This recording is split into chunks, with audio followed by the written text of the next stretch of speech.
Ni kita nak pergi Perpustakaan Selangor. Udah siap belum? Ya. Jalan-jalan dengan sepatu rodaku, kiri kanan ikuti irama semua mata hanya tertuju padaku. Terbiasa dari dulu. Okay, paling best pagi kat atas ni sebab terus masuk bawah. Kalau parking bawah kena jalan naik bagi semua tu. Turun lift dah sampai kat sini. Sini. Kenapa jadi patung tu? Ibu jadi patung. Mana? Sini tu. First time lah masuk sini. Wah.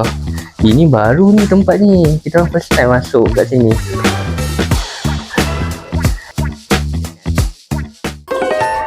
Jom. Lampu dah buka lah. Saya dah buka lah. Bawah ni kan tak Tengah renovate. Jom.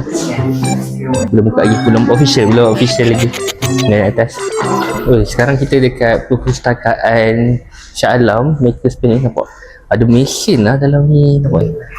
Boleh lah macam antara yang awal lah. Oh ni Kelantan, Sabah, Terengganu, Pahang, Selangor ni. Gila. Bye-bye. Okay, masak. Bye-bye. Buka slipper. Buka selipar.